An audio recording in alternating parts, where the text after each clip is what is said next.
Partagez la vidéo. Bonjour, bonjour à tous et à toutes. Partagez-la immédiatement.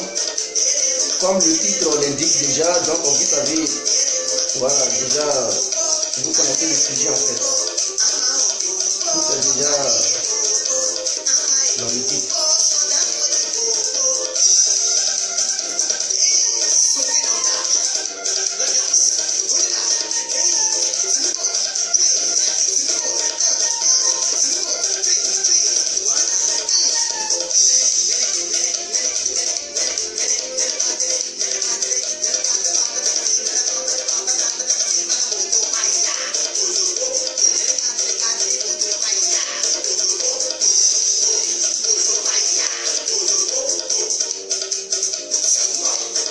Bon, nous allons commencer, je vais couper la musique. Voilà, accordez-moi juste 30 secondes s'il vous plaît. Voilà, je m'excuse auprès de vous. 30 secondes s'il vous plaît mes chers frères africains et ivoiriens. Voilà, accordez-moi juste 30 secondes. On va commencer. Donc je dis, quand les Libanais de Côte d'Ivoire parlent, les pro-Babo et les pro-Alassane Ouattara doivent fermer leur bouche, doivent se taire. Voilà, c'est ça qui est l'énoncé de ma vidéo en fait. Et le titre, pour ceux qui ne savent pas ce que c'est que l'énoncé, le titre.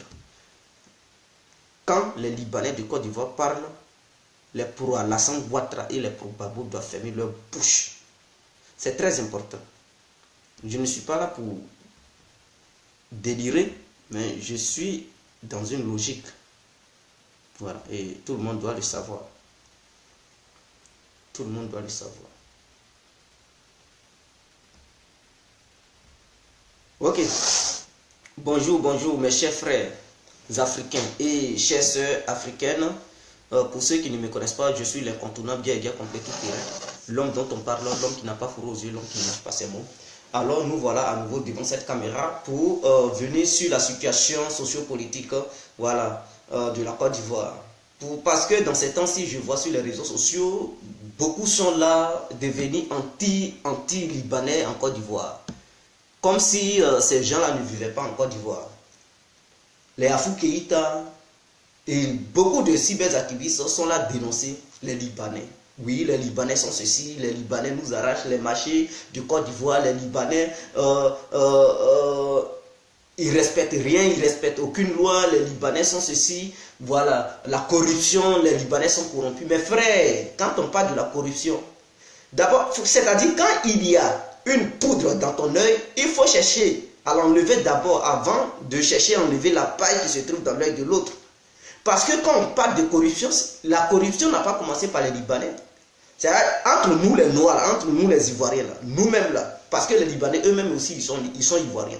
Mais entre nous les Ivoiriens noirs, qui peut parler de corruption? Qui peut dire qu'il n'est pas corrompu? En commençant même par le président de la République, jusqu'au dernier même de la société du Côte d'Ivoire, tout le monde est corrompu. Donc, vous ne pouvez pas indexer une personne, soi-disant parce que cette personne n'a pas la même couleur de peau que vous, pour dire non, les Libanais, ils sont corrompus, ils ne respectent rien, ils nous arrachent les marchés de Côte d'Ivoire. Mes frères, respectez les Noirs, respectez l'Afrique. Respectez l'Afrique. Président même en Côte d'Ivoire, tous les présidents de la Côte d'Ivoire, tous les présidents que la Côte d'Ivoire a eu, ont été des présidents corrompus. Ils ont été des présidents voleurs. Eux tous, ils ont pillé l'État. Les ministres, eux tous, ils sont des milliardaires. Un ministre est payé 1 milliard par mois. Mais allez-y, regardez dans les comptes bancaires des ministres. Ils sont tous des milliardaires. C'est la corruption qui les rend milliardaires. C'est le vol qui les rend milliardaires. Pour emballer ça, on dit corruption, mais ce sont des voleurs. À la place de truc corruption, le mot corruption, là, il faut enlever, il faut dire ce sont des voleurs. Donc tous les Noirs, ils sont des grands voleurs. Ah oui, le président même de la République est voleur. Ses ministres sont des voleurs. En commençant par Houphouët-Boigny, il a été un grand voleur. Ses ministres ont été des grands voleurs. En commençant par Henri Konan Bédié, il a été un grand voleur. Ses ministres ont été un grand voleur. En commençant par Guy Robert, il a été un grand voleur, ses ministres ont été un grand voleur. En commençant par Laurent Gbagbo, il a été un grand voleur, ses ministres ont été un grand voleur. Alassane Ouattara, c'est un grand voleur, ses ministres sont des grands voleurs. Alors, pourquoi est-ce que vous les laissez et indexez les Libanais seulement? parler de façon générale, de façon globale, pour dire, mais pourquoi ceux qui ont l'argent dans ce pays, ils ne respectent rien, et puis ils sont corrompus, ou bien ils sont devenus des grands voleurs. Voilà ce que vous pouvez dire. Mais n'indexez pas seulement les Libanais ceci, les Libanais cela. Mais comme si vous étiez des saints. Mais comme pas des vrais voleurs de la Côte d'Ivoire, mais ce sont les Noirs qui ont montré les traces aux autres. Ce sont les Noirs, les négros ivoiriens qui ont montré comment il faut voler, comment il faut corrompre. Hein? Voilà des gens. Donc c'est eux qui ont montré la piste. Donc, votre histoire de xénophobie ou bien raciste, arrêtez-moi ça. Je ne suis pas dans votre logique. Les Libanais n'ont rien fait en Côte d'Ivoire. Les Libanais n'ont rien fait. Pour dire aux Libanais d'arrêter leur corruption, dites aussi à nos différents chefs d'État, en commençant par le président, en allant même dans l'Assemblée nationale, jusqu'à dans les mairies et même les commissariats, demandez à tous ceux-là d'arrêter aussi leur corruption. Même le président de l'Assemblée nationale, il est corrompu. Les députés sont corrompus. Ils font quoi en Côte d'Ivoire? Les députés, ils ont voté quelle loi? Mais c'est la corruption au sein de l'Assemblée nationale. Ils sont là piller l'argent de la Côte d'Ivoire. Et ils ont un salaire de 2 600 000 francs CFA. Ils font quoi? Ils votent quelle loi? Mais c'est ça qu'on appelle la corruption. Est-ce que vous dénoncez cela? Non, personne ne dénonce ça. Mais quand il s'agit des Libanais, on les voit, vous montez sur les créneaux, vous criez matin, bon, arrêtez vos bêtises. C'est ça, on dit l'homme noir, il n'est pas intelligent. Et je comprends. Les commissaires qui sont dans les commissariats, qui envoient les policiers sur le terrain, ou bien qui envoient des gendarmes sur le terrain pour voler le peuple. Mais comment on appelle ça? On appelle ça aussi le vol, la corruption. Donc, si vous voulez indexer les autres, mais indexez vous-même. Parce que tout le monde est corrompu en Côte d'Ivoire. Tout le monde est corrompu. Et c'est ainsi dans toutes les sociétés de l'Afrique. C'est comme ça, la corruption a atteint un niveau. C'est-à-dire, mais c'est le fief. C'est la corruption, c'est la base de la corruption, le continent africain. Il faudrait qu'on le sache. Il faudrait qu'on le sache. Maintenant, ceux qui disent que les Libanais les arrachent les marchés, mes frères, pouvez-vous venir ici pour me citer combien de marchés les Noirs eux-mêmes ils ont construits en Côte d'Ivoire? Ils ont créé pour que les Noirs travaillent. Mais pendant ce temps, on ne peut pas être étonné de voir les ministres milliardaires qui ont 25 milliards dans leur compte bancaire. Mais est-ce que ces ministres ont déjà eu le culot de prendre, il ne serait-ce que 1 milliard sur leur compte bancaire pour créer des marchés, des supermarchés, ou bien des entreprises, ou bien des grands magasins, ou bien des grandes boutiques? Non. Ceux-là, quand ils ont des milliards, ils envoient ça dans les paradis fiscaux. C'est-à-dire sur les îles américaines là, qui se traînent en Amérique latine, là, c'est là-bas, ils envoient l'argent. Au lieu de prendre l'argent pour travailler, ils ne veulent pas. Mais si aujourd'hui les Ivoiriens, tous les Ivoiriens ne sont pas au chômage, remerciez aussi les Libanais. Remerciez les Français qui sont là-bas. Ah oui, il faudrait qu'on se dise la vérité. Remercions ensemble les Libanais et les Français qui sont là-bas. Prenons même le supermarché Cap Sud, qui se trouve non loin du grand carrefour de Makori.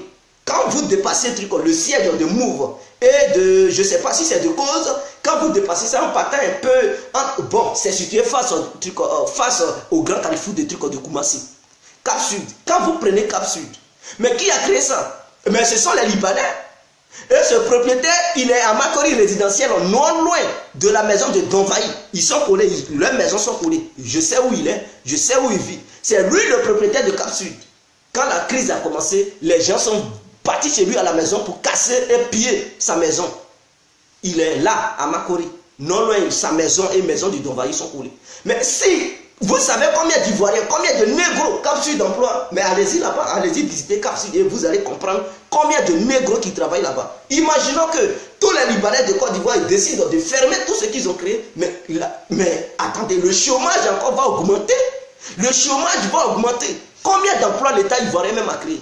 Combien d'emplois les ministres, les députés, les maires, et j'en passe, les préfets, et même les hommes d'affaires ivoiriens ont créé en Côte d'Ivoire? Rien, ils ne créent rien. Si c'est eux, on regardait, mais les Ivoiriens allaient souffrir encore. Le chômage encore allait augmenter. Allez-y voir Prima. Allez-y voir Prima. Mais tous ceux qui détiennent les grandes sociétés en Côte d'Ivoire, mais ce sont les Libanais. C'est grâce à eux, les Noirs ont un peu de trucs au boulot. C'est grâce à eux, les Noirs, ils travaillent. Sinon, si on regarde entre nous, les Noirs, on ne va rien faire. Le Noir, quand il a l'argent, c'est suisse, il regarde les banques en Suisse. Il prend son argent, il l'envoie en Suisse. Il prend son argent, il l'envoie en Amérique latine. Il ne travaille pas avec son argent. Il gagne ses milliards là-bas hors des frontières. Et vers la fin, les Blancs, ils mettent la main sur ça, ils bloquent. C'est-à-dire, voilà des Noirs qui sont inconscients. Les Noirs sont des gens qui ne sont pas conscients. Ils sont des gens inconscients. C'est-à-dire, durant toute la vie, ils vont beau travailler. Tout l'argent qu'ils vont gagner, ils vont amener ça dans les banques européennes, dans les banques américaines, dans les banques, je ne sais, j'en passe, chinoises. Et vers la fin, si ces blancs-là voient qu'ils ont beaucoup d'argent dans leur compte bancaire, ils vont créer des situations pour dire, oh, corrompus, des biens mal acquis. Et ils vont mettre la main sur cet argent. C'est-à-dire, ils ont pillé nos pays pour enrichir ces pays-là. Et c'est comme ça, ça continue. Au lieu de prendre l'argent pour travailler, créer des sociétés et tout, non, ils ne font pas, ils prennent l'argent, ils donnent ça aux blancs. Et mais avec ça, vous voulez que l'Afrique évolue. Mais le Libanais, lui, il ne fait pas ça. Quand il gagne son argent, il crée une société. Il crée une société. Voilà pourquoi les Libanais, ils prennent le terrain en Côte d'Ivoire. Voilà pourquoi les Libanais prennent du terrain en Afrique. Et on se plaint. Mais si tu ne veux plus te plaindre, mon frère, l'argent que tu as mis dans les paradis fiscaux, va prendre l'argent et tu vas construire ton pays. Va prendre l'argent, tu vas créer des grands supermarchés. Va prendre l'argent, tu vas créer des usines. Va prendre l'argent, tu vas créer des grands magasins, des grandes boutiques. Mais non, les gens ne font pas ça. Ils sont dans des costumes bleus, rouges, verts, et puis voilà, ils veulent qu'on n'a qu'à aller faire nos doléances en bas d'eux. Mais non, c'est fini ça. Chers Libanais Ivoiriens, chers Libanais Africains, je vous encourage, d'autant que vous aurez la chance et le courage d'investir, allez-y, occupez les terrains, investissez, parce que c'est grâce à vous que le peuple noir a du boulot. Sinon, si on compte sur ces négros, ces hommes d'affaires noirs, non, mais l'Afrique va mourir de faim, parce que ceux-là, ils travaillent seulement, tout l'argent qu'ils gagnent, c'est pour enrichir les banques européennes, les banques américaines, et vers la fin, ces Américains, ils leur arrachent leur argent. On prend le cas de truc, le fils du président guinéen, Guinée équatoriale. Tout l'argent qu'il a gagné, il a payé des biens en Europe. Mais aujourd'hui, la France a mis la main sur ça. C'est-à-dire, si ce dernier, il avait pris cet argent pour construire, même si ce n'était pas dans son pays, mais construire, ouvrir des marchés dans d'autres pays africains, pour ne pas que son pays le sache, mais il pouvait créer des emplois dans d'autres pays africains. Qu'est-ce que cela empêche? Maintenant, il a payé des grandes maisons, des magasins de luxe, des voitures, pas possible. Et aujourd'hui, la France a mis la main sur ça. Ils ont bloqué même son argent. Et ça appartient maintenant à l'État français. Cet argent va travailler pour le peuple français. Voilà le cas de Kadhafi. Vous savez combien de milliards les Belges ont bloqué? Le gouvernement belge a bloqué 1 milliard d'euros venant des Libyens. Est-ce que vous comprenez? 1 milliard d'euros venant des Libyens, c'est-à-dire 1 milliard d'euros, ce n'est pas petit jeton. Ils n'ont pas parlé de trucs au million d'euros. 1 milliard d'euros de la part du gouvernement libyen. C'est-à-dire Kadhafi avait mis l'argent ici. Et les Belges ont bloqué ça. Parce que Kadhafi ne vit plus. Vous voyez, cet argent, Kadhafi pouvait mettre ça dans une banque libyenne ou bien dans une banque quelque part en Afrique là-bas. Et cet argent, les 1 milliard d'euros là pouvaient travailler pour les pays africains. Ça allait donner encore de l'emploi aux Africains. Mais non, ils ne l'ont pas fait. Donc, vous voyez, les Belges, eux, ils n'ont pas travaillé, ils sont sur le territoire. C'est-à-dire, un Africain, il quitte là-bas, il prend l'argent, il les envoie ici. Il envoie cet argent, et puis eux, ils sont assis dans leur truc en fauteuil, bien climatisé, et ils bloquent l'argent. Ils disent, voilà, dorénavant, c'est 1 milliard là, ça appartient au peuple belge. Et c'est pour ça. Et la France aussi a bloqué l'argent, a bloqué 75 millions d'euros venant de la part du gouvernement libyen. Et vous trouvez cela normal? Mais c'est ça l'Afrique. C'est ça l'Afrique. C'est ça l'Afrique.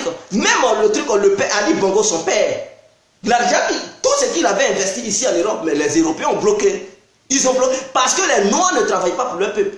Ils ne travaillent pas pour leur peuple. Donc si on veut compter sur les Noirs, mes frères, l'argent de l'Afrique, là, ça va toujours enrichir les pays européens. Et au détriment des négros, au détriment des pays africains. Donc les Noirs, ils ne sont pas inconscients. Ils ne sont pas conscients. Ils sont inconscients. Est-ce que vous comprenez? Donc, raison pour laquelle le Libanais a compris. Le Libanais, il s'est dit quoi? Si tu as l'argent, il ne faut pas amener ça en Europe. Il faut prendre l'argent pour travailler. Car l'argent circule. Quand l'argent circule, c'est que l'argent travaille. Donc l'argent doit travailler. Et ça travaille dans quoi? Dans les magasins, dans les boutiques, dans tout ce que vous pouvez connaître comme business. Il faut investir partout. Que ce soit dans le transport, dans les banques et tout. Donc le Libanais, il travaille. Maintenant, quand il travaille, ça nous rend encore aigris. Tu es mauvais. Ils sont mauvais. Ils occupent le terrain. Mais si le noir, il sait faire quoi? C'est de rester dans les boîtes de nuit faire le travaillement. Les brouteurs.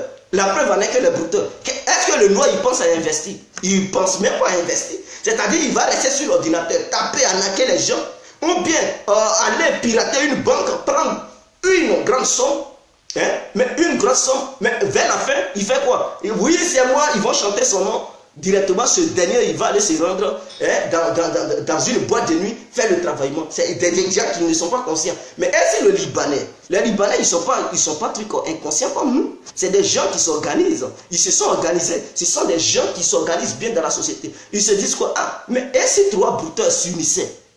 Chacun se fixait un objectif. Parce que l'argent qu'ils gaspillent, ce n'est pas petit jeton. Ils pouvaient dire, bon, on est trois. Chacun doit amener 300 millions.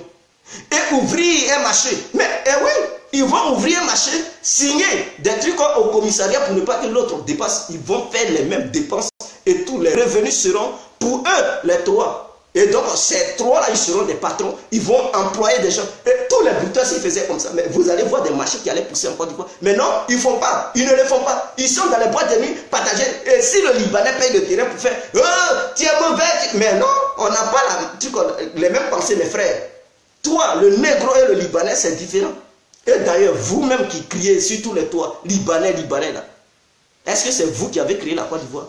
C'est vous qui avez donné l'indépendance à la Côte d'Ivoire. Vous-même, il est né, il a trouvé les Libanais en Côte d'Ivoire. C'est-à-dire même lui-même avant sa naissance, avant que la Côte d'Ivoire n'ait son indépendance, les Libanais étaient sur le terrain. Et ces Libanais ont milité pour l'indépendance de la Côte d'Ivoire. Toi qui es né hier, tu n'as même pas mené une lutte, tu n'as jamais mené une lutte, c'est toi qui dénonces. Toi-même, tu as quitté ailleurs. Tu as quitté dans un autre pays pour venir en Côte d'Ivoire. Tu as mené quelle lutte? Tu as donné quoi même à la Côte d'Ivoire? Oh, le Libanais, lui, il a déjà donné truc pour l'indépendance.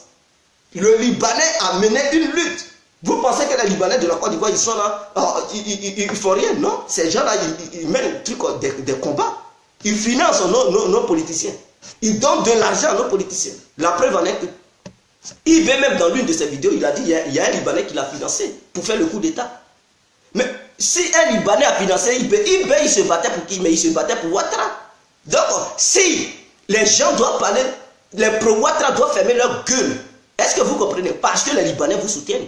Ils vous ont financé dans vos projets de trucs de déstabilisation de la Côte d'Ivoire. Ils vous ont financé. Mais au moment où ils vous finançaient, pourquoi vous n'avez pas dénoncé pour dire non, on est anti-Libanais, on ne veut pas que les Libanais nous financent, on ne veut pas prendre l'argent des Libanais. Mais vous avez pris. Quand c'est l'argent, vous prenez. Mais quand il s'agit de construction de la Côte d'Ivoire, quand ils doivent aussi prendre leur part, vous dénoncez ça. C'est ça qu'on appelle la malhonnêteté, l'ingratitude. Vous êtes ingrat. Vous n'êtes pas reconnaissant.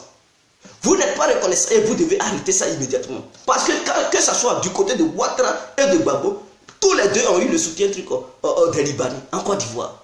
La preuve en est que Gbagbo, il était collé ensemble africain.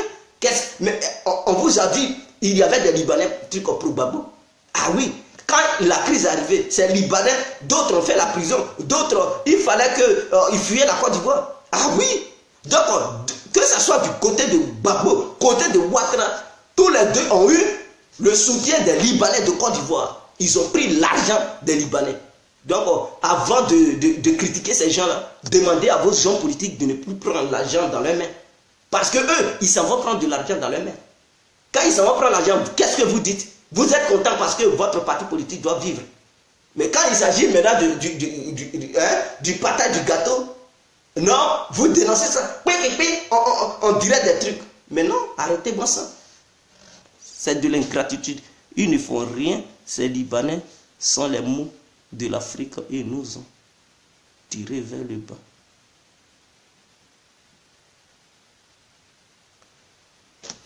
Donc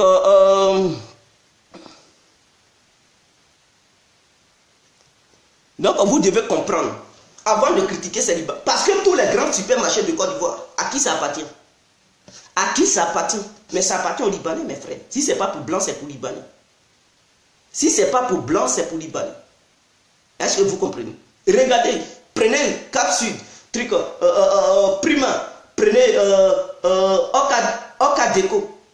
Soko, c'est ça, c'est pour les Blancs.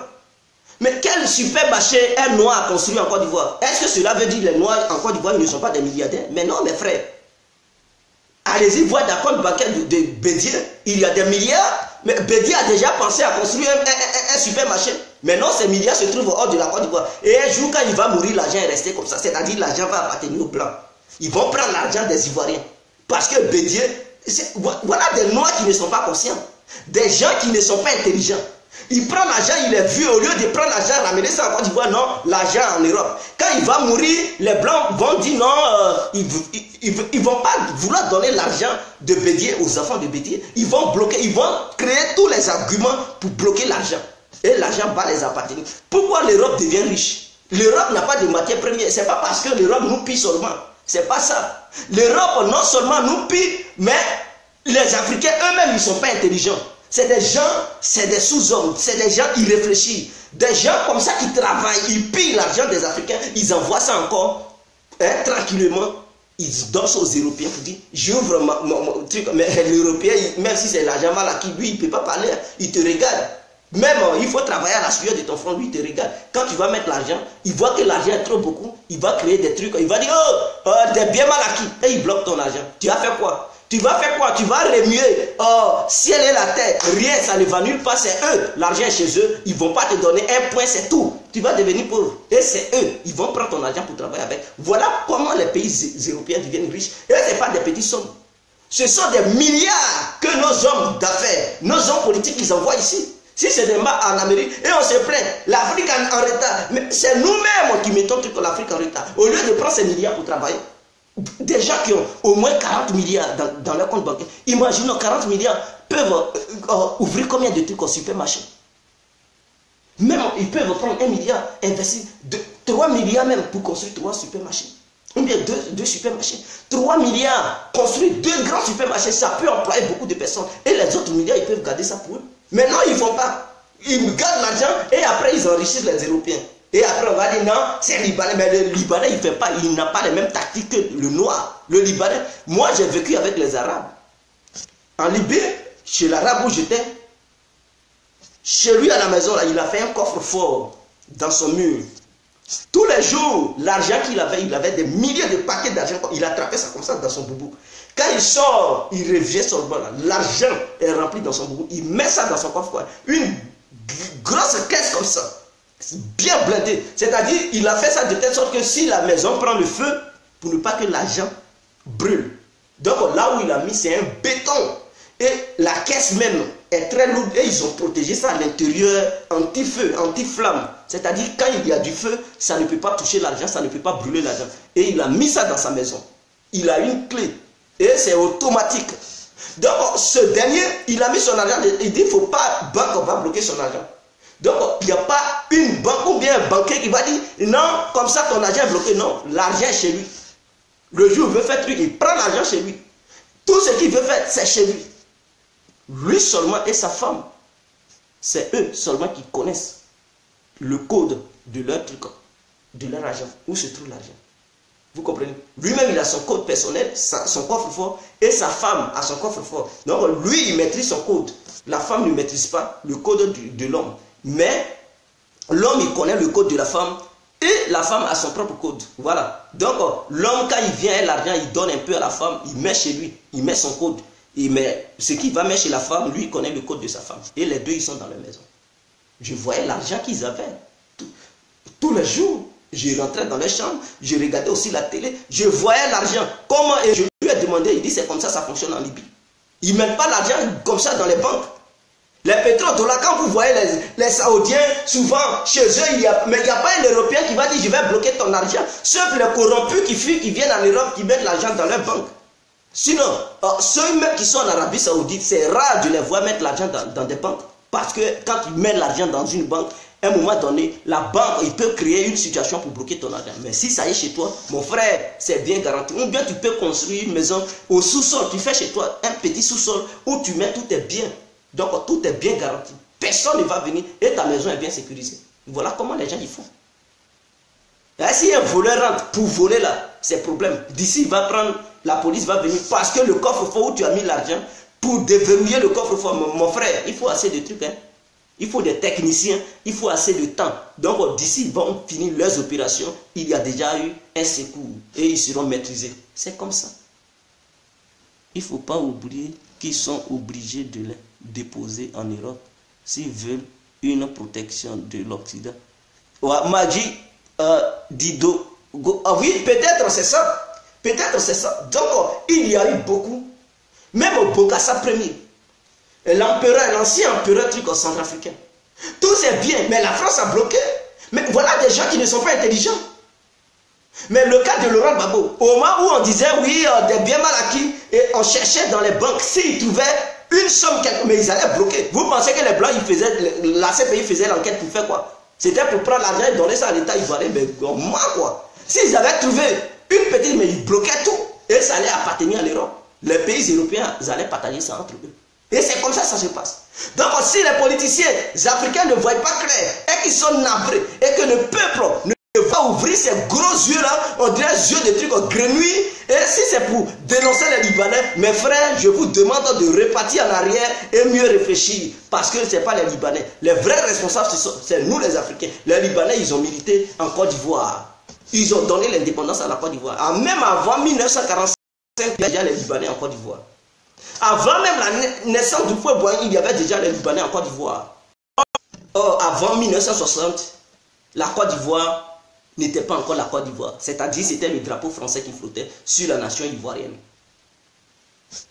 Les Noirs n'enseignaient pas dans les écoles. C'était les Français qui enseignaient encore dans les établissements en Côte d'Ivoire. C'est la France qui dirigeait tout.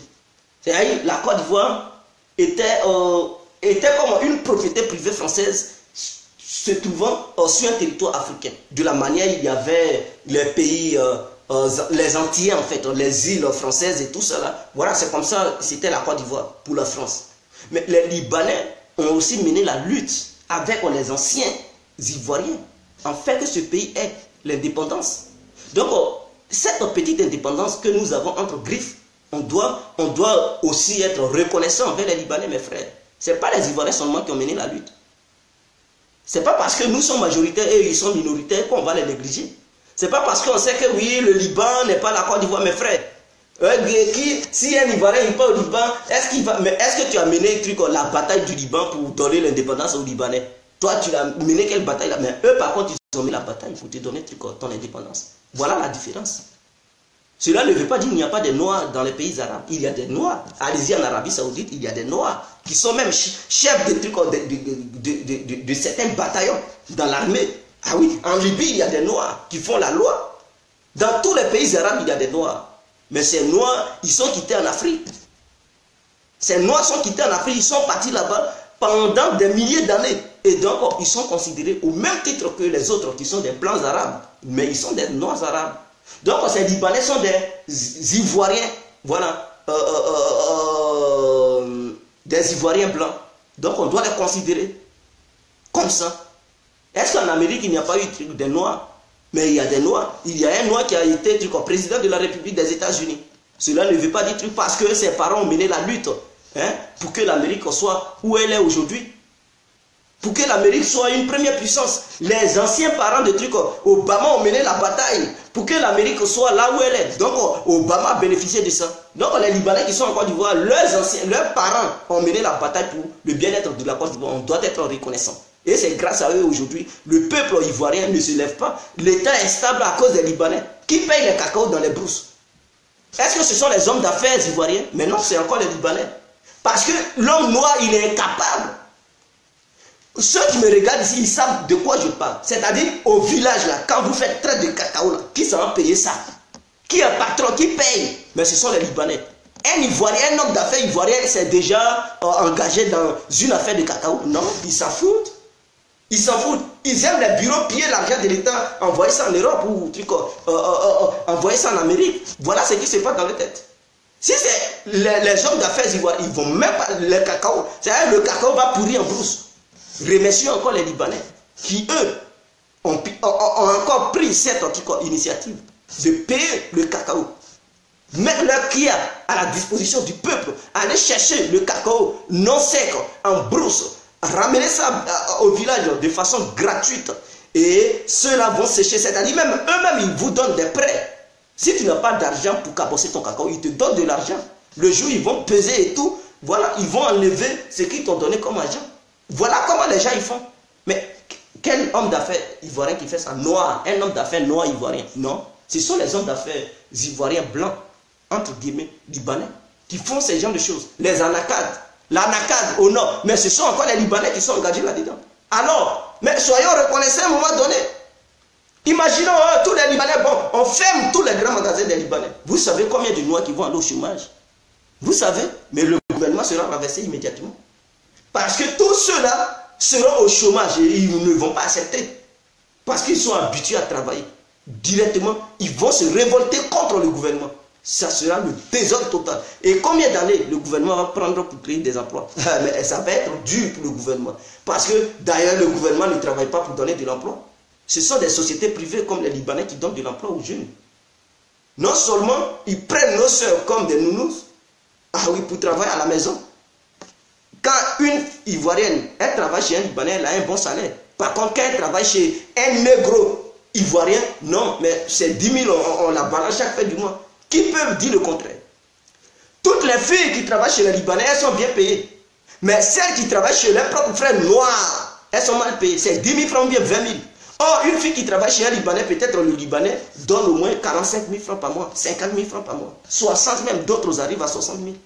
Mais celles qui travaillent chez les Noirs, elles sont payées au moins à 10 000, si c'est trop là, 20 000. Voilà. Nous-mêmes, on ne se respecte pas. On ne considère même pas nos soeurs. Et les Libanais qui les considèrent, on va encore leur déclarer la guerre, Libanais ceci, Libanais cela. On doit fermer nos gueules quand les Libanais parlent, parce que eux, au moins, ils se soucient du peuple noir. Eux, au moins, ils créent de l'emploi. Mais nous, les Noirs, on s'en fout d'emploi. C'est pour mettre l'argent dans les banques et c'est fini. On pense que c'est comme ça, le monde évolue. C'est en mettant l'argent dans des banques sans travailler l'argent. Il faut travailler l'argent. Mais les Noirs n'ont pas compris. Quand ils ont l'argent, ils envoient ça là-bas et puis, ouais, je suis milliardaire. Mais ils sont dans des costumes et puis c'est fini. Voilà Eboué. Son mariage, je ne prends pas. Mais le Eboué, voilà quelqu'un, un négro, qui était un grand footballeur, qui avait des millions d'euros, c'est-à-dire des milliards de francs CFA, qui n'a rien fait et qui a donné ça gratuitement à une femme blanche.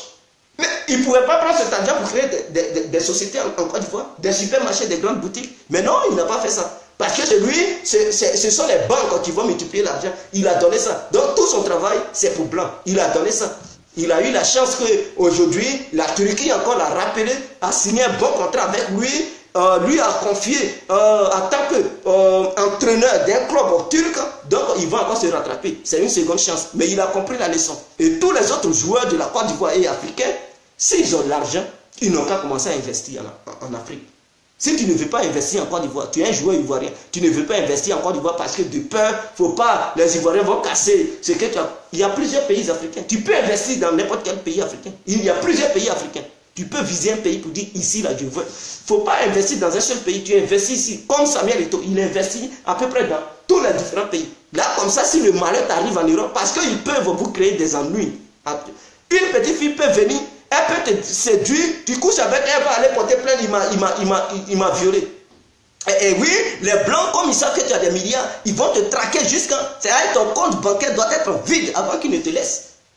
Ils vont te mener la vie dure. Donc avant que cela n'arrive, commencez à investir. Parce que si tu as investi, tu as des biens dans ton pays ou bien en Afrique, s'ils verrouillent ici, tu sais que tu avais déjà réalisé, donc tu vas te contacter de ces sociétés. Non seulement tu donnes de l'emploi à la jeunesse africaine, mais encore en plus de cela, tu as des biens que tu as déjà, c'est-à-dire tu as des biens fixes, des biens sur place. Ce n'est plus de l'argent, mais tu as des sociétés qui embauchent les gens, donc tu ne seras jamais pauvre. Et quand tu vas mourir, tes sociétés seront toujours là, tes enfants vont être directeurs de ces sociétés, ils vont employer des gens, et ainsi de suite. Voilà comment vous devez vous organiser. Mais non, vous ne... Yaya Touré, il n'a encore rien fait. C'est-à-dire, c'est un milliardaire. Les Kalou, les Yaya Touré, les Kolo Touré, les Kadek Keïta, c'est pour passer dans les boîtes de nuit, les maquis, faire couler pantalon, danser, faire travaillement. Voilà des gens, ils ne veulent même pas investir.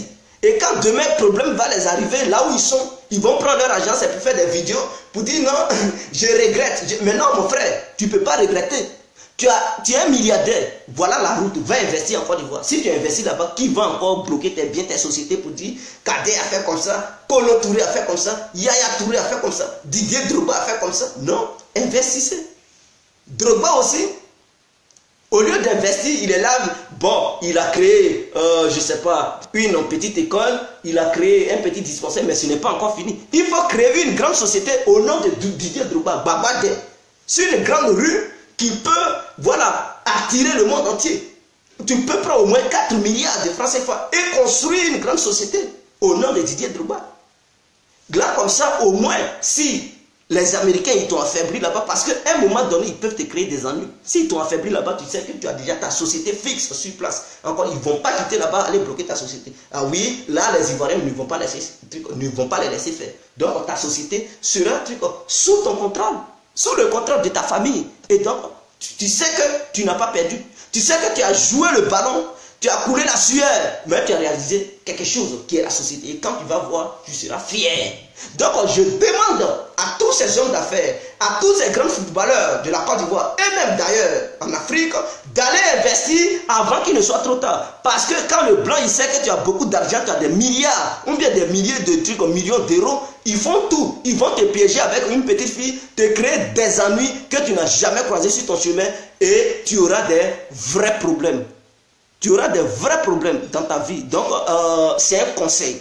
Laissez les Libanais tranquilles. Les Libanais sont très très stratèges par rapport aux Noirs qui n'ont rien compris, qui pensent que si on a l'argent, il faut garder ça. Quand tu gardes l'argent, ça ne peut pas donner de l'emploi à la jeunesse, mes frères. C'est une erreur capitale que les Noirs ils font. Tu as l'argent, tu gardes là, ça ne donne pas d'emploi. Toi, seul tu es riche, tu profites de ta richesse. Mais c'est ceux qui souffrent. Ceux qui souffrent. Or, quand tu crées une société, non seulement c'est rentable encore, ça va augmenter tes biens, mais aussi tu vas donner de l'emploi à d'autres qui souffrent. Donc du coup, tu es là combattre la pauvreté, tu es là lutter contre la pauvreté. Mais ce n'est pas pour te détruire, mais cette société sera là pour des années. Ta famille va profiter de ça et tout, ça va aider. Mais pourquoi pas, peut-être même tu vas employer toute ta famille. Ah oui, si tu crées une société et que dans ta famille, il y a des pauvres, mais tu peux dire, allez-y travailler dans ma société. Plus les gens d'ailleurs, venant d'ailleurs, de d'autres ethnies, de d'autres régions, peuvent aller là-bas pour travailler pour toi. Mais ta famille sera responsable de tout ce qui est les postes, tout ce qui concerne les postes stratégiques. Ils vont contrôler ces domaines. Et les autres, ils vont travailler dans les autres domaines. Et c'est comme ça. Non seulement tu combats la pauvreté, et aussi tu rends riche ta famille. C'est-à-dire que tu ne fais que donner. Parce que si tu as de l'argent et que tu veux partager ça un peu, tenez 100 000 francs chaque mois, non, ça ne t'arrange pas. Si tu partages chaque mois 100 000 à chaque individu de ta famille, ça ne peut pas, ça va t'appauvrir d'ailleurs. Or, si tu crées une société pour les embaucher, tu n'as plus besoin d'aller leur donner de l'argent. C'est-à-dire ils ont leur salaire, donc tu t'en fous. Ils vont vivre de leur salaire. Voilà comment on crée une situation stable dans une famille et aussi au sein de la société. Voilà qu'est-ce qu'il faut faire. Donc, arrêtons de critiquer les Libanais. Les Libanais, ils nous aident beaucoup en Côte d'Ivoire. Les Africains, c'est un manque d'organisation. Et Souleymane Gueye, oui, ça c'est vrai. Il faut montrer l'exemple investissement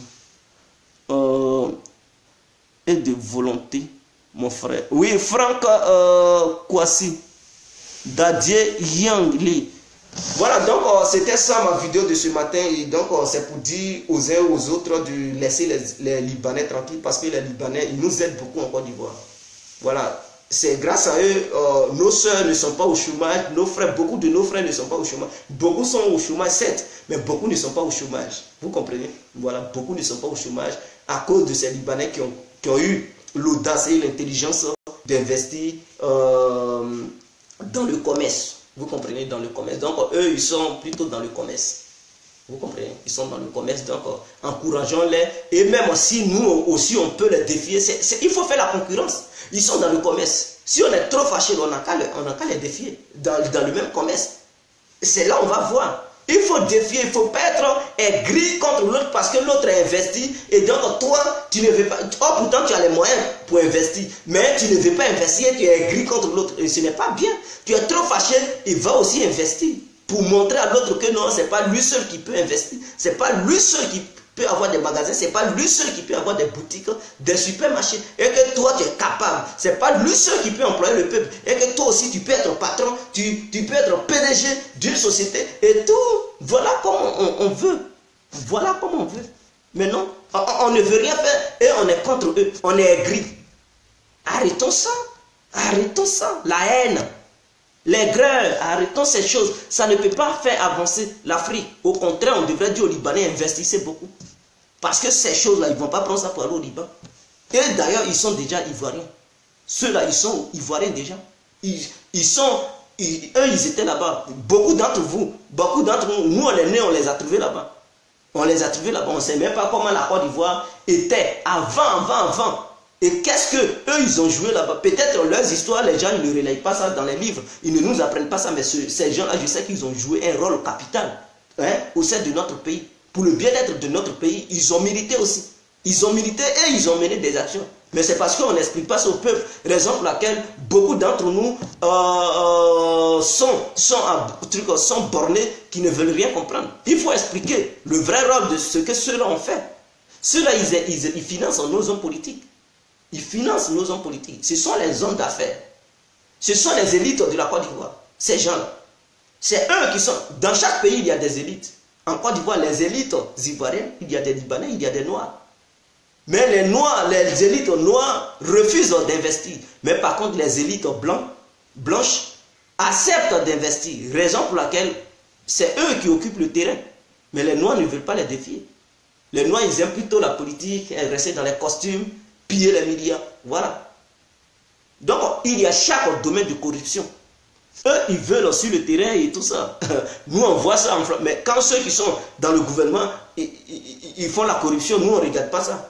On ferme les yeux sur ça, mais eux tous, ils sont corrompus. Que ce soit noirs, libanais, ils sont, voilà, ivoiriens, noirs, ivoiriens et blancs, ivoiriens. Ils sont tous aux mêmes choses, corrompus. Donc, on ne peut pas dire les autres, ils sont mauvais, les autres ne sont pas mauvais. Non. On est tous même chose. Voilà. Aujourd'hui, il y a des Libanais qui marient nos sœurs. Il y a aussi nos frères qui marient des filles libanaises. Donc c'est comme ça, la société ivoirienne est mélangée. Les Alissa Zenab, là, mais elle a un côté libanais, un côté ivoirien. Et il y a beaucoup comme ça. Il y a beaucoup comme ça. Donc vous voulez faire quoi? On est tous on est ensemble, mes frères. On ne peut plus dissocier qui est ivoirien, qui ne l'est pas. Non, on est même chose. Si tu es trop fâché, va prendre une fille libanaise, tu vas l'épouser, mon frère. Ma soeur, tu es trop gonflé là. Prends un jeune libanais. Voilà, vous allez faire amour, vous allez avoir votre enfant. Si tu es trop fâché, va le faire. Ou bien tu es trop fâché, tu dis, bon, moi aussi je vais te défier dans l'investissement, dans tel domaine, ou bien dans le secteur du commerce. Et c'est comme ça. Arrêtons d'être aigris. Arrêtons d'être aigris. Ce sont les Libanais qui nous vendent les matériaux de construction. Voilà, tu vois. Donc, même les Ivoiriens, ils ne s'engagent pas dans ces business. Pour construire en Côte d'Ivoire. Qui a déjà pensé de faire un business? Même, j'ai un ami camerounais qui fait ça. C'est-à-dire, lui, il envoie des matériaux de construction partout en Afrique, dans les différents pays africains. Mais en Côte d'Ivoire, personne ne fait. Et ce sont les Libanais qui sont dans ce domaine. Les Ivoiriens blancs qui sont dans ce domaine. Parce qu'ils connaissent le domaine.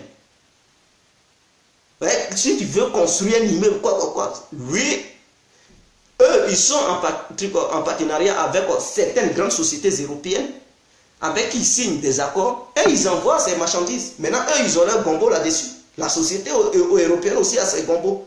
Maintenant, ceux qui vont faire truc, ceux qui vont être au devant de cette affaire en Côte d'Ivoire, auront aussi leur gombo. Donc, c'est comme ça. Un gombo par trois. Le Libanais a ses gombos. La société européenne a ses gombos. Et lui qui va commander les matériaux, il aura un truc à ses gombos. Maintenant, lui qui va investir, c'est lui seulement qui va nourrir tout cela. Et c'est comme ça. Mais si les Noirs, ils ne voient pas. Il faut être dans le monde pour comprendre comment le monde se passe. Et encore là, tu vas dire, hey, je suis contre eux. Mais si tu es contre eux, toi, tu fais quoi?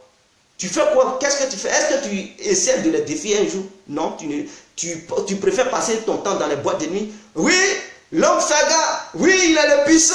Oui, 2 fois Mola. Passer, montrer l'argent sur les réseaux sociaux. Oui, prendre les sacs d'argent remplis de billets d'euros, montrer ça ou bien francs CFA. On n'a pas besoin de ça. Tu fais quoi avec ton argent? Tu as l'argent, oui, mais à côté de toi, il y a quelqu'un qui souffre, qui a besoin du travail. Tu fais quoi pour lui donner un boulot? Voilà, là où on t'appelle. Toi, tu as l'argent, tu peux manger à ta faim, il n'y a pas de souci. Tu es un milliardaire ou bien tu es un millionnaire. On parle de toi, tout le monde parle de toi. Tu pars sur la scène, tu travailles 10 000. Ok, il n'y a pas de souci. Mais c'est 10 000 francs qu'il va avoir aujourd'hui là. Il va bouffer ça demain et c'est fini. La galère. Il va venir encore chez toi. Mon frère, donne-moi. Tous les jours, il va te demander un moment donné. Même tu as de l'argent, mais tu vas péter les plombs. Tu vas dire, mon frère, je ne suis pas ta banque. Tu vas lui dire. Mais pour éviter ça, si tu construis une société ou bien une boutique, Tu l'embauches, mais est-ce que quand tu vas le voir toujours, tu vas être énervé? Non, tu seras heureux. Tu vas dire, ah mon frère, tu as bien travaillé aujourd'hui. Ah, mais courage, il faut faire. Mais si ça marche bien, on va ouvrir encore un autre parce que tu es content. Tu es content, il ne vient pas te demander de l'argent directement. C'est son salaire, c'est qui travaille, tu lui donnes. Donc, au contraire, tu es motivé et tu lui demandes de faire plus. S'il fait plus, tu vas créer un autre truc pour le nommer, même il va être patron là-bas et il va diriger ce secteur. Voilà. Et donc, à ton tour, tu vas créer des emplois pour des gens. Mais non, nous, on ne fait pas. Quand on a l'argent, on préfère donner ça en détail. On préfère donner ça en détail et c'est mauvais, mes frères. C'est mauvais. On doit apprendre à investir. On doit apprendre à investir. C'est très important. Même si tu es un peu, si c'est 5 millions, tu peux créer une petite boutique. 5 millions, ça crée boutique, mes frères. En Côte d'Ivoire, 5 millions peut créer une boutique. Que ce soit dans une ville lointaine, pas seulement à Abidjan, une ville quelconque, ou bien dans un village, tu peux créer une boutique dans laquelle tu peux prendre 1 million, tu construis l'endroit, et même 2 millions pour construire l'endroit, et 3 millions pour payer les différents trucs en marchandises, les différentes marchandises qu'il te faut au sein de la boutique. Ah oui, 3 millions, tu payes les trucs de la boutique. Et maintenant, tu peux dire, bon, au moins 3 personnes n'ont qu'à gérer la boutique. 3 personnes gèrent la boutique. Ça, tu as donné de l'emploi aux gens. Et s'ils travaillent bien, et que ça te rapporte beaucoup, mais tu peux encore ouvrir une autre boutique. Et c'est comme ça, petit à petit. Petit à petit. Et lui qui travaillait pour toi, s'il a aussi eu sa part, mais il va aussi ouvrir pour lui. Il va ouvrir sa boutique. Voilà comment, à travers toi, il a créé aussi son business. À son tour, il va devenir patron. C'est l'homme qui fait l'homme. Ce n'est pas en donnant 10 000 que tu as fait quelqu'un. Non, c'est en créant quelque chose, en embauchant la personne, que la personne va être reconnaissante envers toi. Est-ce que vous comprenez? Et donc, à travers toi, lui aussi, il va devenir patron. Et lui aussi, il va embaucher des gens. À travers lui, quelqu'un aussi va devenir... Et c'est comme ça. Les choses s'élargissent. Mais non, nous, Africains, on ne voit pas. Ce sont les Africains blancs qui voient ça, les Libanais. Voilà, c'est eux qui ont cette compréhension. Je ne veux pas les appeler les Libanais, mais je préfère les appeler comme ça, beaucoup vont comprendre de qui je parle. Parce que si je dis Africains blancs, ils ne vont pas comprendre, ils vont penser que je parle des Marocains, ou bien des Algériens, ou bien des Libyens, ou des Égyptiens. Donc, je préfère mettre le nom Libanais, comme ça ils vont comprendre de qui je parle. Vous comprenez? C'est promo, salut. Ouais, Isiaka Kone, salut, salut mon frère, merci bien. Voilà, merci à vous. Emiliano Dogo, les Ivoiriens de la diaspora doivent construire des maisons pour aider au logement de la population, sans du mettre en local. Voilà encore une très bonne idée que M. Emiliano Dogo vient d'avancer. C'est-à-dire, nous, on dit les logements sociaux. En Côte d'Ivoire, on met tout sur la responsabilité de l'État. Or, nous les autres qui sommes ici, on peut dire, bon, je vais construire des entrées couchées ou bien 2 pièces, une maison de 2 pièces, ou bien je veux faire, tu peux payer un lot et tu construis des maisons comme ça. Une chambre, salon, douche, WC, et tu construis au moins 4 maisons, 5 maisons, et tu mets ça en location. Voilà, ça peut aider le peuple. Ça va faire que les gens, il ne va plus avoir comment on appelle ça, des bidonvilles, c'est-à-dire les psychobois. En Côte d'Ivoire, ça va diminuer ça. Ça va diminuer ça. Donc, l'histoire des psychobois va disparaître. Ça va disparaître. Parce que s'il y a des nouvelles maisons qui sortent de la terre à travers les jeunes de la diaspora, la jeunesse qui se trouve hors du territoire ivoirien, qui investit dans le secteur du logement, mais imaginons, beaucoup vont quitter dans les psychobois pour aller là-bas habiter dans ces maisons. Mais si on n'investit pas et puis on attend l'État seulement pour faire truc, ben non, les gens qui sont au gouvernement, tous les gouvernements qu'il y a eu en Côte d'Ivoire, ceux-là, ils préfèrent prendre l'argent pour amener ça en Europe, dans les banques européennes, dans les banques américaines. Ils ne veulent même pas investir. Or, $1 milliard, vous savez, $1 milliard peut construire combien d'entrées couchées? Mais ce sont des milliers de maisons d'entrées couchées. Mais ceux-là, on ne peut pas dire qu'ils ne sont pas milliardaires, ils ont des milliards. S'ils voulaient investir pour neutraliser cette histoire de trucs aussi qu'au bois là, bidonville, mais il y a longtemps les bidonvilles, vous aurez déjà un truc disparu en Côte d'Ivoire. Combien de ministres sont milliardaires? Combien d'hommes d'affaires qui sont milliardaires en Côte d'Ivoire? Et prend $1 milliard pour faire construire au moins des maisons, une chambre salon, mais je pense que si Kobo allait disparaître, mais ils ne veulent pas investir. Ils prennent leur argent pour amener ça en Europe, en truc en Amérique. Et vers la fin, quand ils meurent, ces Européens, ils bloquent l'argent et l'argent les appartient. Et c'est nous, on prend là-bas encore, non, les gens dorment dans les rues, non, on n'a pas les moyens. Ils ont pris notre argent pour envoyer ça en Europe. Et au détriment de ce peuple ivoirien, qui est innocent, qui ne sait rien, comment ça se passe. Mais eux, je vois que ces gens-là, ils ne prennent pas conscience. De jour en jour, ils ne prennent pas conscience. Mais prenez conscience. Je sais même que les Ouattao aussi, ils ont mis leur argent hors des frontières ivoiriennes. Voilà des gens. C'est-à-dire, eux-mêmes, ils savent qu'à un moment donné, les Européens, ils vont péter les plombs pour mettre des problèmes sur eux. Pour dire, vous étiez des anciens rebelles. Mais ils doivent comprendre ça et éviter de mettre l'argent hors des frontières ivoiriennes. Ils doivent éviter de mettre l'argent en Europe. Mais par peur, ils vont mettre leur argent là-bas. Et à un moment donné, c'est-à-dire, quand Ouattara ne va plus exercer, quand les Blancs, ça va piquer dans leur tête, ils vont dire, ouais, des biens mal acquis, ils avaient cassé des banques, et tout. Pour cela, on met embargo sur leurs biens. Et l'argent est mort. Et ils vont rester encore, ils vont pleurer, mais tu vas faire quoi? Tu vas faire quoi? Ils vont bloquer tout ton argent. Donc, tous les chefs de guerre de Ouattara qui sont dans le gouvernement, ayez cette mentalité. C'est-à-dire, tous ceux qui vont voir ma vidéo, pour voir ces gens-là, ils n'ont qu'à déjà les conseiller. S'ils ont l'argent hors des frontières ivoiriennes, en Europe, là, dès maintenant, ils n'ont qu'à commencer à faire un peu de transfert pour ramener ça au pays. Vous pouvez garder l'argent quelque part. Ce n'est pas forcément de mettre l'argent dans des banques. Il y a des moments, il y a des endroits où on peut cacher l'argent. Tu as l'argent, tu peux faire des trucs, des petits sous-sols, on peut des coins bien cachés, tu mets ton argent. Toi seul, tu sais où ça y est. Est-ce que c'est forcé d'aller déposer ça dans des banques européennes? Si vous faites ça, ils vont bloquer votre argent. À un moment donné, l'Européen est comme ça toujours. Il te laisse, tu vas miser beaucoup. Quand il voit que beaucoup, c'est quand vous voyez tout ce que les Européens ils accusent de bien mal acquis. C'est que ces Européens ont remarqué dans leur compte bancaire, il y a beaucoup d'argent. Donc pour prendre ça, ils vont faire un faux truc, un faux coup, un mandat. Ils vont lancer ça contre toi pour dire des biens mal acquis. Et comment ils font? Ils bloquent ton argent d'abord. Et ton argent, ils ne vont pas donner ça à ton pays. L'argent les appartient d'abord. Ça, c'est un. Maintenant, ils vont te traquer. Est-ce que tu as de l'argent dans ton pays, dans une banque du pays? Si tu as l'argent encore là-bas, ils vont passer par l'ONU, bloquer cet argent et ils vont transférer ça chez eux. Ils ne vont pas donner ça à l'État. Et c'est comme ça qu'ils font. Ça, c'est leur stratégie. Donc, moi, à partir d'aujourd'hui, je demande aux chefs de guerre, tous ceux qui ont des milliards, éviter de mettre l'argent dans des banques européennes. Parce que les Ivoiriens ont besoin de cet argent. Prenez l'argent et investissez. Si vous ne voulez pas investir en Côte d'Ivoire, vous pouvez aller investir dans les pays frontaliers. À côté là. Allez-y, construisez des magasins. Mais c'est de donner aussi de l'emploi aux gens. S'il y a un Ivoirien qui est là-bas, mais il peut travailler dans votre magasin ou bien dans votre société, pourquoi pas? Parce qu'il y a des Ivoiriens partout. Donc si vous créez une grande entreprise, par exemple, au Burkina, au Ghana, au Togo, au Cameroun, au Nigeria, et tout ça, mais il y a des Ivoiriens, ils peuvent aller là-bas pour dire, ah c'est une société ivoirienne, c'est un Ivoirien, et ils peuvent aller exercer là-bas, plus les habitants de ce pays, ensemble. Donc, créer des trucs au lieu de mettre l'argent hors des trucs. Les probabos là, vous qui avez l'argent beaucoup, si vous avez mis ça dans des comptes bancaires étrangers, étrangers plutôt, dans des comptes bancaires étrangers, mes frères, quand ils vont faire un moment donné, ils vont bloquer. Ils vont bloquer. Je préfère que vous investissez dans les autres pays où vous êtes en ce moment. Si vous avez l'argent avec vous, commencez à construire. Commencez à construire, c'est très important. Que de prendre l'argent, donner ça gratuitement aux Blancs. À éviter ça. Maintenant, vous, les anciens présidents africains, c'est à vous que je parle. Quand vous êtes en contact avec l'Europe, vous êtes très content. Au début, ça se passe bien.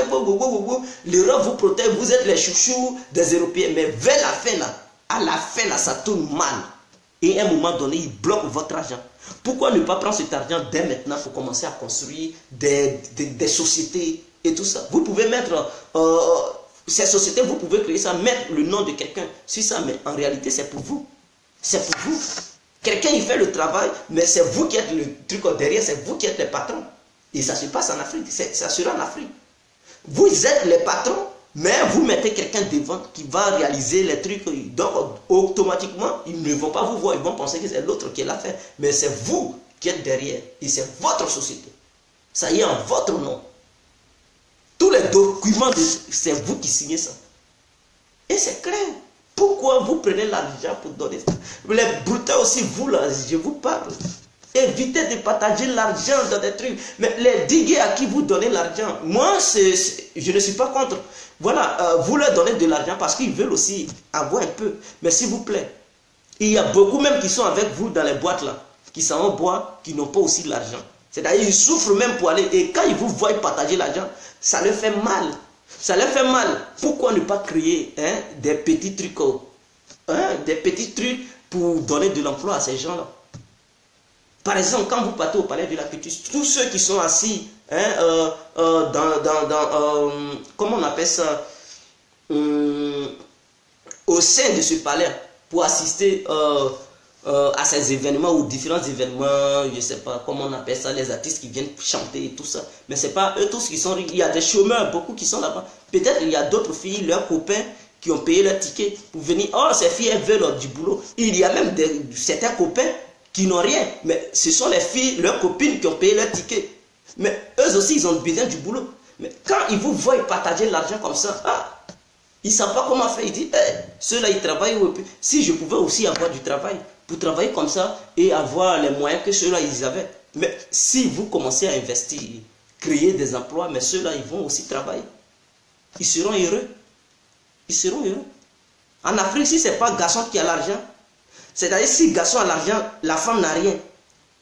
Et ça va créer la division de leur couple. Parce que le monsieur, il va dire, oui, c'est moi ceux qui travaillent, madame ne veut rien faire, c'est moi, je vais l'habiller, c'est moi, je vais dépenser pour nourrir toute sa famille, oui, je vais prendre en charge les enfants, je vais faire la popote des trucs en maison, je vais encore payer maison, l'électricité, l'eau, et c'est moi seul, les dépenses sont assez, alors je ne veux pas une telle femme. Oh, la femme, elle est bien, peut-être elle respecte bien son mari, elle est très bien gentille, mais malheureusement, parce qu'elle n'a pas du boulot, alors monsieur voit que non, c'est une charge pour lui, donc automatiquement il laisse cette dernière et elle a le cœur brisé, elle voit que vraiment le monsieur a brisé profondément son cœur. Or, elle aimait ce monsieur, dans sa tête se disait que oui, c'est l'homme de sa vie, elle ne voulait plus changer parce qu'il n'y a pas de boulot. Il y a d'autres mecs qui aiment leur femme, qui aimeraient bel et bien travailler, mais parce qu'il n'y a pas de boulot, alors madame trouve que les charges sont assez, elle ne peut pas nourrir, voilà, monsieur plus les enfants, elle ne peut pas aussi louer la maison, l'électricité, l'eau, prendre tout ça en charge, en plus, en dehors de ça, payer encore les habits du monsieur. Pour ça, non monsieur, je ne t'aime plus, il faut aller, va te faire foutre. Au début, elle aimait, mais vers la fin, voilà, l'amour perd sa raison. Et le monsieur, il a le cœur maîtrisé, il a le cœur brisé. Pourquoi? Parce qu'il n'a pas de boulot. Mais si les gens commencent à créer des boulots, ben je pense que ça va rendre stable les couples au sein de notre société. Ça va permettre aussi l'éducation de prendre de l'ampleur. Parce que ce sont les manques de moyens qui font que l'éducation n'a pas sa place en Afrique. Parce que nous, Africains, on n'est pas trop éduqués. Parce qu'on n'a pas les moyens. Quelqu'un qui travaille, il va mettre ses enfants à l'école. Mais quand tu ne travailles pas, toi-même, tu n'as même pas encore gagné manger. L'école n'est pas encore gratuite aussi. L'école est payante. Les soins sanitaires et tout ça. Mais si tu n'as pas les moyens, est-ce que tu peux penser à l'école? Tu dis à ton enfant, non, ne va pas à l'école. Prends machette, allons en brousse. Ou bien allez-y au village. Allez-y au village, vous allez trouver grand-maman là-bas, aider grand-maman ou bien aider grand-papa à aller faire le champ. Pendant ce temps, tu dis, bon, je vais lutter en ville ici, je vais survivre. Et voilà, ce qui fait qu'il n'y a pas d'éducation en Afrique. Nous, la jeunesse, on peut investir. On peut investir, nous, la jeunesse. Ne comptons pas seulement sur l'État. Et encourageons les Libanais. Les Libanais, ils sont déjà sur ce côté. Ils ne luttent pas la place d'être président en Côte d'Ivoire. Ils n'ont pas dit qu'ils vont nous gouverner.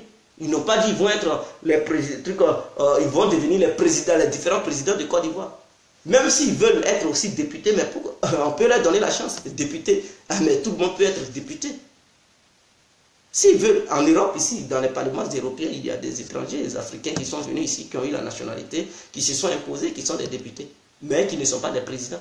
Donc, député, tout le monde peut être député. Si vous avez fait confiance à ce Libanais, dans votre commune, qui investit beaucoup, qui crée de l'emploi, mais s'il veut devenir député, mais vous pouvez lui donner la chance. Peut-être étant député, il va encore créer des biens dans la commune où il vit.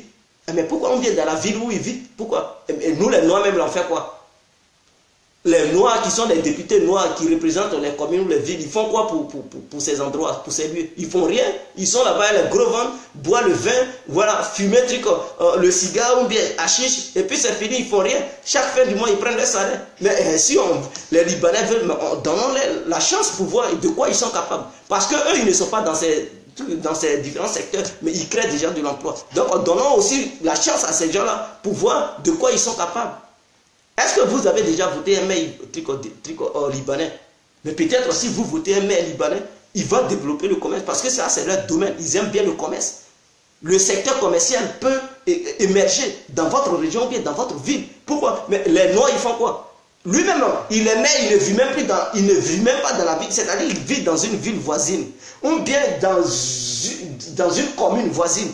Il ne sait même pas comment les routes sont dégradées. C'est-à-dire là où il est le maire, il ne connaît même pas l'état des lieux. Il ne s'approche même pas du peuple. Il ne crée même pas de l'emploi. Le marché même, là, c'est la merde. Ils ne font rien de bon. Et ceux-là, non, parce qu'ils sont noirs. Non, mes frères, quittons dans ça. Les Américains, eux, ils disent quoi? Ils cherchent quelqu'un qui a ça, la tête, que de chercher qui est blanc, qui ne l'est pas. De nos jours, il ne faut pas chercher qui a la même couleur de peau que toi. Non, il faut chercher qui a ça, la tête, qui peut faire avancer ton pays. Et non, qui peut être de même ethnie que toi, de même race que toi. Non, c'est fini ça. On a besoin des gens compétents, ceux qui peuvent faire avancer la société et non des amis. Si tu consultes amitié, tu ne pourras jamais faire évoluer quelque chose. Il faut travailler avec quelqu'un qui peut t'apporter des bonnes idées, quelqu'un qui peut te mettre sur le bon chemin. Et non des gens qui vont, tu es mon ami, tu es mon frère, et puis quoi? Qu'est-ce que tu fais? Quelle idée tu m'apportes? Tu ne m'apportes rien. Tu ne m'apportes rien. Tout ce que tu dis, ce sont des bêtises. Comment on doit faire pour aller chercher femme? Comment on doit faire pour chercher garçon? Ou bien, comment on doit faire pour voler?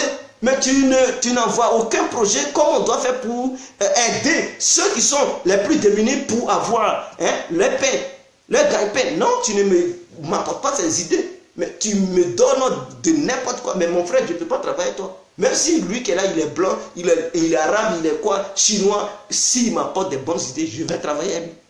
Si aussi tu es noir, tu m'apportes des bonnes idées, je vais travailler avec toi. Mais dès lors que tu ne m'apportes rien, mais mon frère, je t'écarte. Tu ne peux rien m'apporter, donc je n'ai rien à foutre avec toi. C'est ça, les grandes puissances ont compris. Les grandes puissances ont compris. Elles travaillent avec des gens qui ont le cerveau. Elles ne prennent pas n'importe qui. Elles peuvent prendre quelqu'un qui a des bonnes idées pour être un conseiller. On ne prend pas n'importe qui pour être conseiller comme ça. C'est quelqu'un qui peut, quand tu es dans un pétrin, tu as un vrai problème, tu es dans un dilemme, tu ne sais pas quoi faire. Et lui, il vient, il dit, tu as quel problème? Tu lui exposes ton problème, il dit, non, ça, ce n'est rien. Tu dis, ah bon, tu penses? Et il commence à t'expliquer, voici comment tu dois faire. Ah, mon frère, ouais, tu es chef, hein, tu es fort. Toi-même, tu es convaincu parce qu'il vient de te donner des idées. Toi-même, tu étais bloqué, tu ne savais pas comment faire. Mais lui, il vient décanter la situation en te proposant des nouvelles idées. Et tu vois que oui, ce qu'il vient de te dire, ça c'est vrai. Tu dis, ah, lui là, vraiment c'est quelqu'un. Si je dois travailler avec quelqu'un, je peux travailler avec lui. Parce qu'il est capable de t'apporter un surplus. Donc, on peut donner les Libanais, on peut leur permettre, les Libanais ivoiriens, bien sûr. Je n'ai pas dit les Libanais qui n'ont pas la nationalité ivoirienne. Ceux qui ont déjà la nationalité ivoirienne, on peut leur permettre. Parce que les Libanais, ils étaient en Côte d'Ivoire avant que la Côte d'Ivoire et le Burkina se divisent. Avant la Côte d'Ivoire et le Burkina, ils étaient un seul pays. Là, il y avait la Haute-Volta et la Basse-Volta. Vous comprenez? Donc, c'était un seul pays. Ils avaient une seule pièce d'identité. Pour ceux qui ne savent pas, avant, la Côte d'Ivoire et le Burkina avaient une seule pièce d'identité. Un seul pays. Il menait, c'était pas encore une histoire de président. C'était une histoire de truc royaume. On parlait des rois. Est-ce que vous comprenez? Quand vous voyez le royaume de Kong et tout ça, on parlait des rois. On ne parlait pas de trucs au président. C'était un seul pays. Ils avaient une seule pièce d'identité commune. Mais c'est après, quand il y a eu le partage de l'Afrique, qu'ils ont divisé le Burkina et la Côte d'Ivoire. Donc le Burkina s'appelait maintenant la Haute-Volta. Et la Côte d'Ivoire, ils ont donné le nom de la Côte d'Ivoire, Côte d'Ivoire. Avant, c'était Côte des Dents. Côte des Dents, en Côte d'Ivoire. Quand ils ont divisé le pays, ils ont dit Côte des Dents. Et le Burkina était devenu la Haute-Volta. Et après, on a changé le nom de la Côte d'Ivoire. Ils ont dit, au lieu de dire Côte des Dents, on dit Côte des Ivoires. Les dents des éléphants là. Voilà, on disait Côte des Dents. Après, ils ont changé, ils ont dit Côte d'Ivoire. Le Burkina, à Haute-Volta, ils ont dit Burkina Faso. Voilà comment ils ont changé. Est-ce que vous comprenez? Donc, il y avait déjà les Libanais en Côte d'Ivoire avant que cela n'ait lieu. Vous comprenez? Il y avait déjà des Libanais en Côte d'Ivoire. Et puis tout cela, ça s'est passé. Et suite à ça, suite à ce partage, ceux qui étaient au nord, qui ont voulu rentrer en Côte d'Ivoire, ils sont devenus Ivoiriens. Ceux qui étaient en Côte d'Ivoire, qui ont voulu rentrer au Burkina, ils sont devenus Burkinabés. Donc, il y avait des liens familiaux en fait. C'est-à-dire, tu peux être au nord, c'est-à-dire au Burkina, et tu peux avoir tes parents en Côte d'Ivoire. Tu peux être en Côte d'Ivoire, tu peux avoir des parents au Burkina. Et quand vous prenez bien, il y a des non-ivoiriens, des Kouassi même qui sont en Côte d'Ivoire, au Burkina. Les Bertrand même qui jouent au foot, le jeune Burkinabé, on appelle Bertrand. Quand vous le voyez, il porte un nom même ivoirien.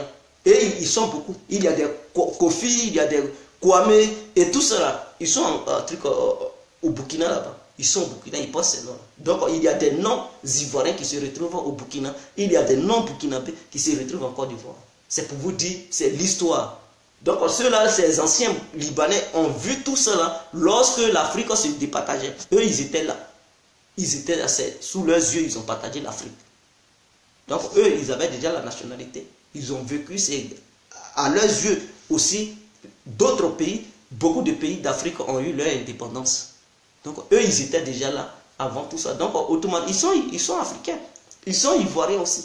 Donc on ne peut pas dire parce qu'ils ont la couleur blanche, ils ne sont pas ivoiriens, non. Et vous-même, vous savez, si tu as la nationalité, et qu'on peut faire le regroupement familial, si tu as une famille ailleurs, et toi tu as vécu dans l'endroit, ça fait longtemps, tu peux dire à ta famille de venir te rejoindre automatiquement. À cause de toi, ta famille peut aussi avoir la nationalité. Et c'est comme ça. Donc, on va dire non. Eux, ils connaissent bien la situation de la Côte d'Ivoire. Ils connaissent comment la Côte d'Ivoire a été construite, comment la Côte d'Ivoire s'est passée, sur quoi la Côte d'Ivoire se base. Ils connaissent bien. Et comment il faut faire pour développer la Côte d'Ivoire, ils connaissent. Ils connaissent. Pourquoi pas? Si un jour ils veulent devenir président, ils peuvent. Pourquoi pas? Mais nous, est-ce qu'on était là lorsque le Liban se départageait les autres pays? On n'a même pas mené de lutte. On n'était pas là-bas. Donc, du coup, on ne peut pas comparer. Et si tu es ivoirien, est-ce que tu peux donner des trucs? Non, mais ils ne sont pas habitués à toi parce que tu n'étais pas là au moment où ils souffraient. Est-ce que toi, tu n'étais pas là? Tu t'en fous? Est-ce que tu connaissais le Liban même? Tu n'as jamais mis tes pieds au Liban. C'est dans ces temps-ci que tu as commencé à aller au Liban. Donc, ils ne te connaissent pas. Tu n'as pas mené de lutte. Tu n'as rien fait pour le Liban. Donc, ils vont te voir comme le malvenu. Mais eux, au moment où toi tu étais esclave, tu ne portais même pas habit, ils étaient là-bas. Et ils ont souffert comme toi, ils étaient là-bas, ils étaient sur pied. Jusqu'à ce que tu puisses voir clair. Quand on partageait ton continent, eux-mêmes ils étaient déjà là-bas. Ils ont vu tout ça, ça s'est passé à leurs yeux. Ils ont vu tout. Donc ils connaissent bien la situation. Donc toi et eux là, c'est amitié. Vous êtes ensemble comme ça. Vous êtes ensemble comme ça. Donc on ne peut pas les critiquer mes frères. Donnons-les des postes, ils peuvent faire évoluer notre pays. Pourquoi pas? On a donné ces postes aux Noirs pendant des milliers d'années. On voit, ils sont incapables. Les Noirs sont incapables. Ils sont incapables. C'est-à-dire, quand ils ont l'argent, ils ne savent pas dans quoi mettre l'argent. Ils préfèrent garder l'argent. Oui, je suis milliardaire. Avec leur gros ventre, et puis pour eux, c'est fini. Ils oublient le reste du peuple. Mais quand tu as l'argent, il faut faire bénéficier tout le monde. C'est pas pour... Je ne demande pas aux gens qui ont l'argent de s'appauvrir pour enrichir les autres. Mais en investissant, mais tu enrichis aussi les autres. Et toi aussi, tu deviens encore plus riche. C'est ce que je dis. C'est vrai, créer des emplois. Et créer l'emploi, ça ne veut pas dire qu'il faut créer l'emploi. Et puis toi, tu vas dire, j'ai créé ça, je m'en fous. Non, c'est toi qui contrôles ça aussi. Tu contrôles. Et ça t'apporte encore beaucoup d'argent. Mais en plus de cela, ça donne aussi de l'argent aux autres. Donc, tu crées de l'emploi pour devenir encore plus riche. Mais tu crées encore des richards dans ton pays. Voilà ce que je dis, c'est le business. Kiff, kiff. 50-50. Tu gagnes, l'autre gagne. Donc cela ne te rend pas pauvre. Maintenant, cela te rend encore plus riche. Et c'est de ça que je parle. Donc les Libanais, ne voyons pas les Libanais comme des envahisseurs, ne voyons pas les Libanais comme des méchants. Non, eux-mêmes ils ont lutté. Ils ont lutté pour nous. Nous-mêmes, il y avait même parmi nos parents, il y avait des feignants, des peureux qui n'ont même pas mené la bataille que les Libanais ont menée en Afrique. Ils n'ont même pas mené. Il y avait des peureux qui étaient cachés dans leur maison, ils ne faisaient rien. Les Libanais étaient aussi sur le terrain. Donc, si on veut comparer qui a fait quoi, qui n'a pas. Mais vraiment, il y a certaines familles africaines qui seront disqualifiées. Parce qu'avec la peur, beaucoup avaient peur. Ils étaient dans leur cabane, ils ne faisaient rien. Alors, pourtant, les Libanais étaient sur le terrain. Les Libanais étaient sur le terrain. Donc, si on veut voir qui a fait quoi, c'est ta terre, bien sûr. Mais qu'est-ce que tu as fait pour sauver ta terre? Lui que tu dis ce n'est pas sa terre, lui-même il a mené une lutte plus que toi pour restaurer ta terre, pour dire que oui c'est ta terre. Donc on ne peut pas mal parler à ces gens-là. Ces gens-là, vraiment, ils font du bien. Et concernant la corruption, oui, beaucoup d'entre eux sont corrompus. Ça, je n'en disconviens pas. Mais s'ils sont corrompus, c'est qu'il n'y a pas une bonne organisation au sommet de l'État. Parce que c'est l'État qui est chargé de lutter contre la corruption. Maintenant, si la corruption se propage au sein même de la société, mais c'est qui? Où est la faute? Mais c'est l'État. Vous ne pouvez pas accuser les Libanais, non. Eux, ils sont... Toi-même, vous qui me regardez là, on te met devant quelque chose, on ne te contrôle pas. Tu ne vas pas voler. Tu ne vas pas voler. Ben oui, s'il n'y a pas de contrôle, et que tu sais que oui, tout est libre, tu es libre de faire n'importe quoi, mais tu vas profiter. Tu vas profiter, mon frère. Et c'est comme ça. Mais si tu sais qu'il y a des contrôles chaque jour, mais tu vas tout faire pour ne pas que on puisse t'accuser pour dire, ah, il y a un tel truc qui manque. Tu vas tout faire pour qu'on puisse t'appeler bon patron. Tu vas tout faire pour ne pas que, voilà, un truc manque. Parce qu'on te dit, ah, si ça manque, mon frère, ton salaire, on va couper. Donc, automatiquement, tu es conscient, tu vas tout faire. Ou bien, si ça manque beaucoup, on va t'enfermer.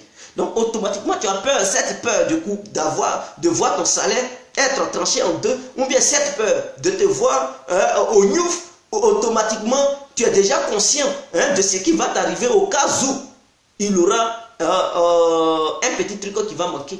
Donc, tu vas tout faire pour mieux t'organiser. Mais si ce n'est pas contrôlé, mon frère, tout est à ta disposition. Tu es libre de faire, mais tu vas piller. Tu vas piller. Et c'est ça qu'on appelle la corruption. C'est le vol. Mais si au sein de la société n'est pas contrôlée, et dans tous les secteurs, il n'y a pas de contrôle. L'État même ne contrôle pas. Et que l'État lui-même est aussi impliqué dans la corruption. Mais pourquoi tu peux accuser les autres? Ceux qui sont chargés de lutter contre la corruption, mais c'est le président et ses éléments qu'il a nommés. Le président et ses éléments qu'il a nommés. C'est eux qui sont chargés de combattre la corruption. Et aussi au sein de l'armée. C'est-à-dire la police. Mais s'il n'y a pas une police chargée de lutter contre la corruption, mais si au sein même de la police, les commissaires, les trucs, ils sont corrompus, mais on ne peut pas accuser un et laisser l'autre. Donc moi je pense que c'est le gouvernement qui devrait accuser s'il y a une corruption qui prend de l'ampleur et arrêter notre xénophobie, notre racisme au sein de notre pays. Disons la vérité à l'État ivoirien. Parce que c'est l'État ivoirien qui est chargé de bien organiser la société. Le peuple a donné les clés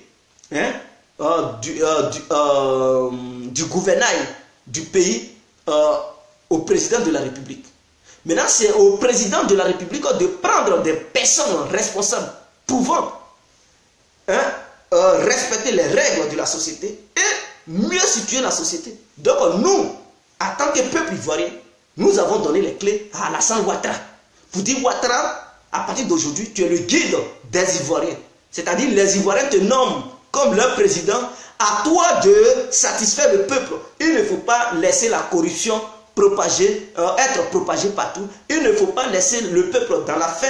Il faut construire le pays. Il faut faire une politique dans laquelle la Côte d'Ivoire va aussi être gagnante. Il ne faut pas faire une politique au détriment de la Côte d'Ivoire et au profit des autres. Ouattara, c'est toi que les Ivoiriens ont mis, c'est toi, on connaît. S'il y a un problème, c'est toi. Donc, automatiquement, si le président de la République, il ne remplit pas toutes ces conditions, mais c'est lui le responsable. On ne peut pas accuser les Libanais, mes frères. Donc, raison pour laquelle je dis, les pro-Gbagbo et les pro-Ouattara doivent fermer leur bouche. Parce qu'on ne sait même pas d'où vient le problème. Oui, ceci est corrompu, mais qui est responsable de ça? Qui doit tout faire pour éviter la corruption? Mais c'est le gouvernement, mes frères. Mais quel gouvernement en Côte d'Ivoire qui est déjà venu et lutter contre la corruption? Il n'y en a pas. En tout cas, à ce que je sache. Depuis ceux qui ont gouverné la Côte d'Ivoire, ils n'ont jamais lutté contre la corruption. Eux-mêmes, ils sont des corrompus, des vrais corrompus. Ils aiment la corruption. Raison pour laquelle le peuple souffre. Donc on ne peut pas dire parce qu'ils sont blancs ivoiriens. Donc pour nous, c'est eux qui sont le mal de la Côte d'Ivoire. Non, c'est pas eux le mal. C'est pas eux on a nommé comme président de la République, mes frères. Si on doit voter des lois, ce sont les députés.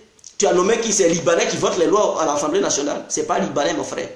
Ce n'est pas les Ivoiriens blancs qui votent les lois au sein de l'Assemblée nationale pour les accuser. Qu'est-ce que les députés ont voté pour dire il faut lutter contre la corruption? Quel truc loi ils ont proposé aux Ivoiriens? Qu'est-ce qu'ils ont mis pour lutter contre ça? Parce que eux-mêmes, la corruption les arrange. Donc, ils ne pensent même pas à ça. C'est-à-dire qu'ils sont d'accord. Ils n'ont jamais imaginé de mettre un système en place pour combattre. Est-ce que les députés même, ils ont voté une loi pour dire, même si le président, on apprend que le président est trempé dans une affaire de corruption, on doit le démis de ses fonctions. On doit le poursuivre. Est-ce qu'ils ont déjà voté une loi? Non, ils ne votent pas. Parce qu'eux-mêmes, ils sont complices. Or, dans les autres pays respectables, les députés votent des lois pour dire, au cas où, ils apprennent que le président même en question, que le peuple a voté, est trempé dans une affaire de corruption, sera démis de ses fonctions. Ou bien il y a une cour qui doit mettre en place pour juger et poursuivre ce président. En cas où c'est avéré, mais il quitte. Et le président adjoint, ou bien le président du Conseil constitutionnel va prendre le relais et organiser les prochaines élections. En fait que le peuple puisse rechoisir un nouveau président de la République. Maintenant, en Côte d'Ivoire, on ne fait pas ça. Président est corrompu, ministre, et ils s'en foutent. Parce qu'il n'y a aucun pouvoir, il n'y a aucune loi qui est proposée. Et nous allons critiquer les Libanais. Mais frères, respectons-nous quand même. Respectons-nous. Voilà Afrique du Sud. Comme ils ont su que Jacob Zuma était trempé dans des... Mais ils ont fait, il a été démis de ses fonctions. C'est ça on dit, une nation responsable. Voilà au Brésil, ça a été le cas. Il y a eu des présidents qui ont été accusés de corruption. Mais on les a démis de leurs fonctions. Mais est-ce qu'en Côte d'Ivoire ça se passe? Non. Souvent on apprend que le ministre a détourné de l'argent. Mais rien. Il n'y a jamais une loi qui va contre ça. Que non, si jamais un ministre il est impliqué dans une affaire de corruption, alors voilà, telle loi dit, il faut le démis de ses fonctions et le poursuivre à la justice automatiquement. Ainsi que tout ce qu'il a pris de façon illégale, ça puisse revenir à l'État automatiquement, c'est-à-dire mettre la main sur ça pour mettre ça dans les caisses de l'État, en fait que cet argent puisse profiter à la société civile. Mais non, ils n'ont pas pris ces lois, ils n'ont pas voté, et donc automatiquement, quand tout va mal, on accuse les Libanais. Mais non, mes frères, ceux même qu'on a voté là, c'est eux, les vrais responsables. C'est-à-dire en commençant par le président, ses ministres et les députés. Mais je pourrais dire plutôt le président et les députés, parce que c'est ceux-là, le peuple a choisi. Le peuple a voté ceux-là. Donc c'est eux les responsables. Le président de la République plus les députés qui sont au sein de l'Assemblée nationale. C'est eux qui doivent tout faire pour que la corruption puisse prendre fin en Côte d'Ivoire, dans notre pays. Ce n'est pas le président qui a nommé les députés, c'est le peuple qui a voté les députés. Et s'il y a la corruption au sein de la nation, et que vous savez que la nation vous a voté, vous a mis là où vous êtes, vous devez vous battre pour stopper ça. Mais si vous êtes pour et que vous ne vous battez pas, c'est que vous aussi vous êtes corrompus. Donc voilà mes arguments, mes frères. Voilà mes arguments. Donc ne nous voilons pas le visage. Raison pour laquelle je dis les pro-Alassane Ouattara et les pro-Gbagbo doivent fermer leur bouche. Les membres du PDCI aussi doivent fermer leur bouche si on parle de corruption.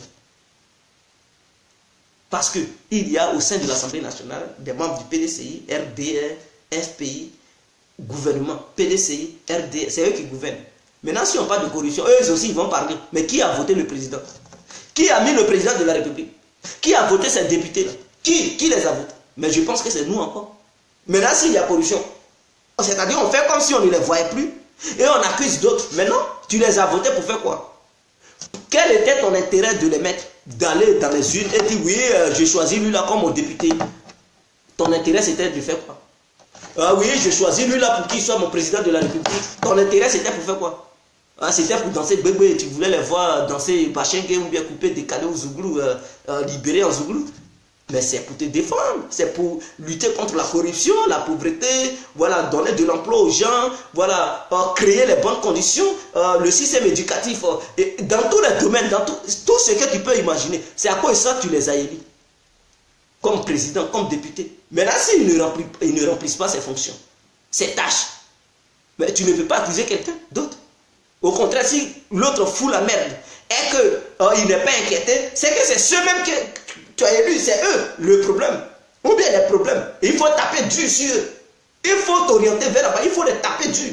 Tu parles mal aux députés, tu parles aussi mal au président. Que c'est pas à cause de ça que je t'ai choisi. Je vous ai choisi, c'est pas à cause de ça. Je vous ai choisi pour régler ça. Je ne veux plus voir ce désordre dans mon pays, raison pour laquelle je vous ai mis. Maintenant, si vous êtes incapable de dégager pour que d'autres qui sont capables puissent venir là. Voilà. Voilà ce que vous pouvez dire.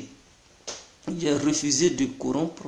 Ils ont refusé de signer mes documents. Emilien, vous voyez, donc vous voyez tout ça là. Mon frère, moi je te soutiens totalement du courage, frère. Les peuples ivoiriens respectaient les règles de la Côte d'Ivoire avant d'agir. Les Libanais, ils n'ont rien fait. Ce sont les milliardaires africains qui... Voilà, donc je refuse de corrompre l'administration, refuse de signer mes documents. Je vais me plaindre où? Je suis qui? Voilà, donc voilà, je pense que j'en ai fini et mon message est très clair. Et cette vidéo, c'était juste pour dire à mon peuple de Côte d'Ivoire, comme je suis ivoirien, à mon peuple ivoirien de mettre un peu d'eau dans son vin, parce que les Libanais ne sont pas les vrais problèmes de la Côte d'Ivoire.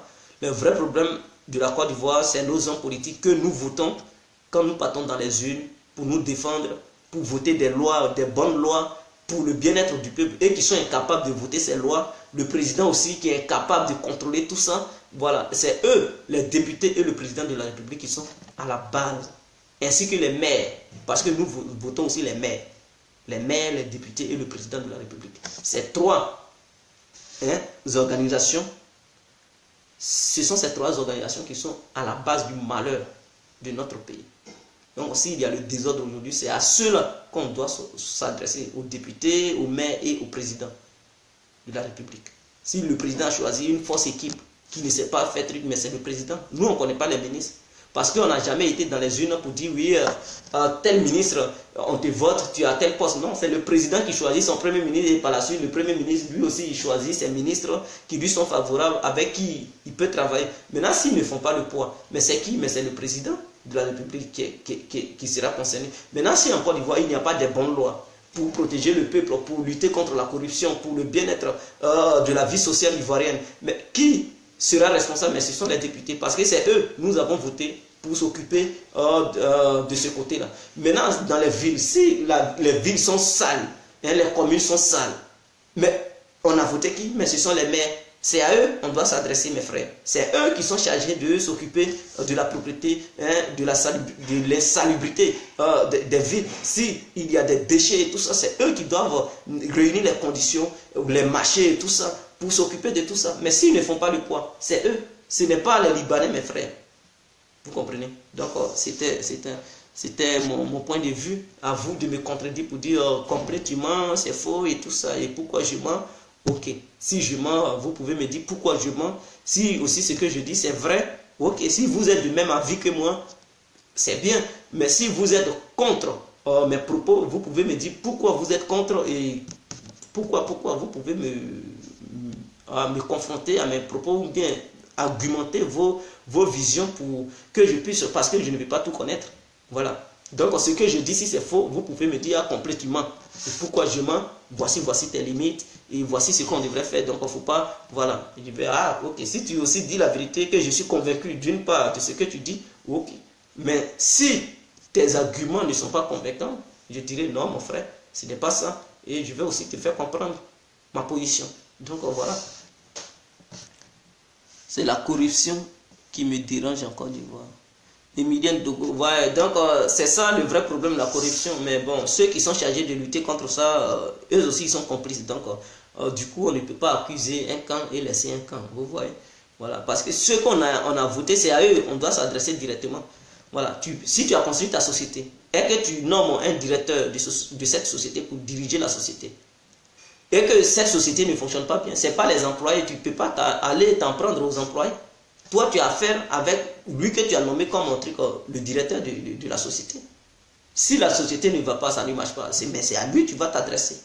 Et maintenant, c'est le directeur qui va s'adresser à ses employés parce que c'est lui qui a choisi. Ce n'est pas toi, le propriétaire de la société, qui allait chercher les gens dans les villes pour dire oui, toi, je t'embauche, je te nomme. Non. Toi, tu as nommé le directeur. C'est à lui de former une équipe pour travailler dans la société. Si ça ne fonctionne pas bien, tu as affaire à ton directeur. C'est à lui, tu as affaire à lui. Mais c'est à lui maintenant de régler tous ceux qui sont là-bas et leur donner des bons consignes. Maintenant, s'il y a la corruption, nous, on a nommé qui? On a nommé le président de la République, on a nommé les députés, on a nommé les maires. Donc c'est à ceux-là qu'on doit s'adresser automatiquement. Maintenant, si eux, ils ne veulent pas nous écouter, ils sont complices. C'est eux les vrais responsables. Ce ne sont pas ceux qui ne sont pas dans ces administrations qui sont responsables. Est-ce que vous comprenez? Rien. Donc, ciao, ciao. Je suis du même avis, surtout le fait que tu n'incites pas à la haine. Donc, je vous aime. Vive la Côte d'Ivoire. Vive la société civile ivoirienne, vive toute l'Afrique entière, on est ensemble, ciao, ciao, c'était l'incontournable, bien compris, on est ensemble.